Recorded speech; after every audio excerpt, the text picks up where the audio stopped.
வாழ்க வளமுடன். அனைவருக்கும் வணக்கம். இன்னைக்கு ஒரு பாசிட்டிவான பதிவு தாங்க பார்க்க போகிறோம். விரைய செலவு ஆகாத வீடே கிடையாது. சம்பளம் வாங்குற அடுத்த 10வது நிமிஷம் வந்துட்டு நம்ம அடுத்தது நம்ம கை காலியாக தான் இருக்கும், வெறும் கையாக தான் இருக்கும். என்னடா அது இப்போ தான் இந்த கையில் சம்பளம் வாங்கினா இந்த கையில் கரைஞ்சி போச்சு, எப்படி இது மாயமோ மந்திரமோ அப்படிங்கிற அளவுக்கு இருக்குது. ஏன் அப்படின்னா இன்னைக்கு இருக்கக்கூடிய பொருளாதாரம் அந்த அளவுக்கு இருக்குது, விலைவாசி அந்த அளவுக்கு இருக்குது. நம்மளுக்கு எவ்வளோ சம்பாதிச்சாலுமே நமக்கு பத்த மாட்டேங்குது, நம்மளுடைய குடும்பத்துக்கு பத்த மாட்டேங்குது. இந்த மாதிரி விரைய செலவு அதிகமாக ஆகிட்டே இருக்குது. விரைய செலவு ஆகாம தடுத்து நம்மகிட்ட வரக்கூடிய அந்த பணத்தை வந்துட்டு தக்க வச்சு மென்மேலும் எப்படி நம்ம அதை பெருக்கலாம் அப்படிங்கிறத பத்தி இதை பார்க்கலாம். இன்னைக்கு விரைய செலவு ஆகாம தடுக்கிறது எப்படி அப்படிங்கிறதுனா ஒரு சின்ன ஒரு வழிபாடுன்னு சொல்ல முடியாது. இது ஒரு அன்றாடம் நம்ம செய்யக்கூடிய வேலையா நம்ம செஞ்சாலே போதுங்க. நீங்க முதல்ல சம்பளம் வாங்குறீங்க, முதல் வேலையும் முதல் செலவா என்ன பண்ணணும் அப்படின்னா ஒரு 10 ரூபாய்க்கு உப்பு பேக்கெட் வாங்குங்க, கல்லுப்பு வாங்குங்க 10 ரூபாய்க்கு. அந்த கல்லுப்பு வாங்கிட்டு வந்து வீட்டில் வைங்க. கூடவே வந்துட்டு நீங்கள் மஞ்சள் 10 ரூபாய்க்கு மஞ்சள் தூள் வாங்குங்க. இந்த 2 மங்கள பொருட்களும் நம்ம வாங்கும்போது விரைய செலவு கட்டுக்குள் இருக்குங்க.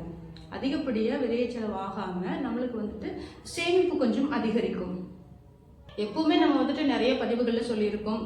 வெள்ளிக்கிழமை காலையில் பார்த்தீங்கன்னா 6 to 7 வந்துட்டு நீங்கள் மங்கள பொருட்கள் இந்த மாதிரி உப்பு மஞ்சள் வாங்குறது ரொம்ப ரொம்ப சிறப்பு. மகாலட்சுமி தாயாருக்கு உகந்த பொருள் உப்பு. மகாலட்சுமி தாயாருக்கு வந்துட்டு உகந்த பொருள் பார்த்தீங்கன்னா உப்பு, கல்லுப்பு. அதனால அவங்களுடைய வரவான அந்த மகாலட்சுமி தாயாரை வந்துட்டு வீட்டுக்குள்ள வர வைக்கிறதுக்காக தான் இந்த கல்லுப்பு வாங்க சொல்றாங்க. இந்த சம்பளம் வாங்கினா முதல் செலவா நீங்க அந்த மங்கள பொருட்களை வாங்கிட்டு வந்தீங்கன்னா உங்களுக்கு வந்துட்டு மென்மேலும் வந்துட்டு செல்வ கொடுத்துக்கிட்டே இருப்பாங்க. அதே போல இந்த உப்பு மஞ்சளும் வந்துட்டு நம்ம வீட்டில் வந்துட்டு என்னைக்கும் குறையாம இருக்கணுங்க. என்னைக்குமே அது குறையாம வலிச்சு எடுக்காம இருக்கணும். அப்பதான் வந்துட்டு வீட்டில் தரித்திர நிலை மாறும், நம்மளுக்கு செல்வம் உபரி ஆகிட்டே இருக்கும், அதிகரிச்சு கொண்டே போகும். அதனால இந்த முடிஞ்சா நீங்க வந்துட்டு அந்த காசை எடுத்து வச்சு முதல் செலவா வந்துட்டு உப்பு வாங்குங்க.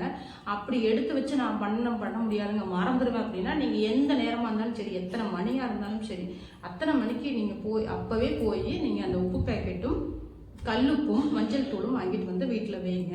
அது வந்துட்டு விரைய செலவை தடுத்து செல்வ செழிப்பையும் அதிகரித்து கொடுக்குங்க. மகாலட்சுமி தாயார் கொடுப்பாங்க. எந்த ஒரு பரிகாரங்களாகட்டும் வழிபாடுகளாகட்டும் முழு நம்பிக்கையோட நம்ம பண்ணணுங்க. அந்த முழு நம்பிக்கையோட பண்ணும் வருஷத்துல நம்மளுக்கு வந்துட்டு 100%, அதாவது 100க்கு 100 வந்துட்டு நம்மளுக்கு சக்சஸ் ஆகும்னு சொல்ல முடியாது. கொஞ்சபட்சம் ஒரு 50% வந்துட்டு நம்மளுக்கு கண்டிப்பா நடக்குங்க. ஏன்னா நம்ம நம்பிக்கையா வந்துட்டு பண்றோம் இல்லையா, அதனால அதுக்குண்டான பலன் கண்டிப்பா கிடைக்கும், கடவுள் கொடுப்பாங்க. நிச்சயமா இதுல பலன் கிடைக்கும். இந்த பதிவு உங்களுக்கு பிடிச்சிருக்கு, உபயோகமா இருக்கு அப்படின்னா நம்மளுடைய சேனலை மறக்காம லைக் பண்ணி சப்ஸ்கிரைப் பண்ணிக்கோங்க. இது போன்ற நல்ல நல்ல பதிவுகள் எல்லாமே வருங்க. முடிஞ்ச அளவுக்கு எல்லாருமே நிறைய தண்ணி குடிங்க. தண்ணி குடிக்கிறது உடம்புக்கு ரொம்ப ரொம்ப நல்லதுங்க. உடம்புக்கு அதிகப்படியா தேவைப்படுறது முதல்ல தண்ணி தான். அதனால முடிஞ்ச அளவுக்கு நிறைய தண்ணி குடிங்க. தண்ணி குடிக்கிறது உடம்புக்கு ரொம்ப ரொம்ப நல்லதுங்க. அடுத்து ஒரு பாசிட்டிவான பதிவுல சந்திக்கலாம். நன்றி, வணக்கம்.